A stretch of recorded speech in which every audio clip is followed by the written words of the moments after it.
run stiff-legged. If a lot of people are running very stiff-legged, it jars all the organs and glands and bones.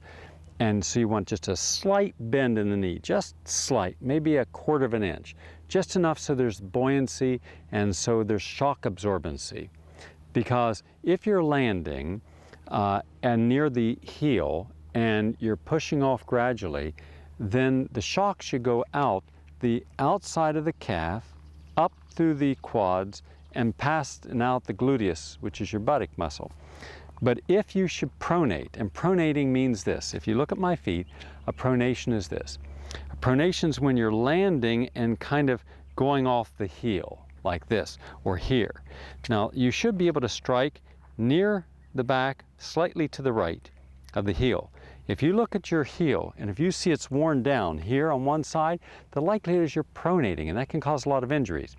In which case you'd want to go to a sports podiatrist and be fitted for an orthotic, which is a little cup that goes inside the shoe that holds the foot better in place so that when you do land, you're not going off to one side or the other. You also can buy shoes that are air cushioned so that the cushion absorbs the shock, and it has what's called a varus wedge, meaning instead of having a heel that's straight, it goes off at an angle.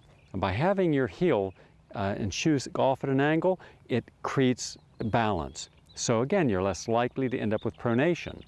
So make sure that your shoes don't get more than about 700 to 800 miles on them before you change the shoes. You can still wear them to walk around casually, but don't train in them. Shoes are not that expensive today, and it's really the only major piece of equipment you have in running.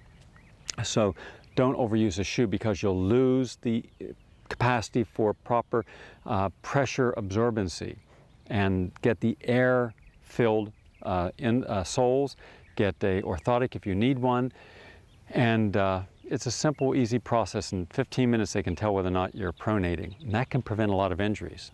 Okay, so jogging is fun. Remember, mouth open, lean 5 degrees in, ear at the shoulders so you don't stretch and crane the neck and the lower back, wrist bone at the hip bone, slight movement to keep your balance, keep your feet close to the ground, almost in a shuffle, slight bend in the knees so you have shock absorbency. And going in a hill, you rotate the arms just slightly up. You don't have to tilt the body. It automatically tilts the body when you tilt your elbow up. And enjoy it. Again, hydration, take your pulse before and after, and gradually increase your distance and your endurance and stamina before you do your speed.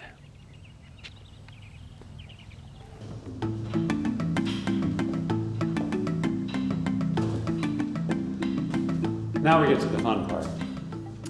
A lot of Americans will do power walking, some biking. You go to a gym, you see a lot of people reading a newspaper and powering away with their legs. What about the rest of the body?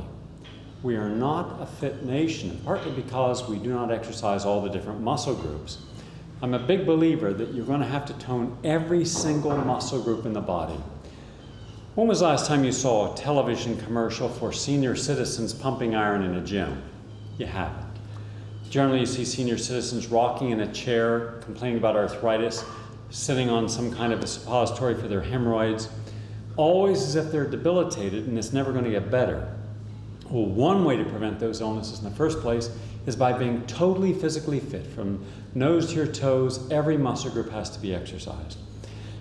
Now, in this gym here, I'm going to go to each and every piece of equipment that I believe can benefit some part of our muscle group. Again, there are gyms in every city in the United States with physical trainers that will help you so that you know what you're doing and how to do it properly. And if you don't have a gym or you choose not to use a gym, I'll even show you some things you can do with some free weights, even light free weights that cost you a couple bucks so that it's not a big expense and you can do them in the privacy of your own home. This is a gradual program. You're not going to do it in any strong way until you're really physically capable of that. It might take months. But what's nice is when you exercise a muscle group, the fat that's in that muscle group is going to be burned up. And before you become over fat where you can see it, where you start seeing the subcutaneous tissue, the fat tissue, your muscles are frequently saturated with fat and there's no more room, and then it starts spilling over. So you can do all the sit-ups in the world and you're still going to have, if you've got fat on your stomach, sit-ups are not going to get rid of the fat on your stomach. That fat on top of the muscle belongs to the whole body. The fat in the muscle belongs to the muscle group. So we're going to do aerobic, which burns up all over fat in the body, speeding up our metabolism, and we're going to do specific muscle work. In order to make sure that you're progressing, you don't want to do too heavy weight. You can strain yourself. Nor do you want to do too light a weight. You really won't get the tensile dynamic resistance that you need.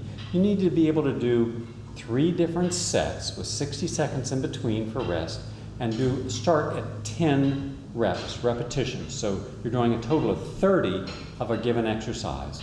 And then wait a few minutes till your lactic acid flushes out, till you feel relaxed, and you go to your next exercise. In time, you can increase the weight and increase the number of sets. So a year from now, you might be doing 5 sets at 20 reps, 30 reps, 40 reps.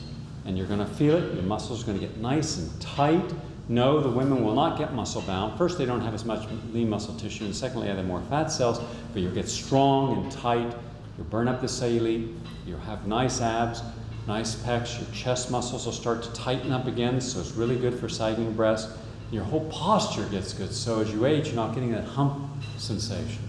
All right, so I'm going to start, and I'm going to start up here at this end, and I'm going to work right down and show you each and every piece of equipment I think is important for you to use. Okay?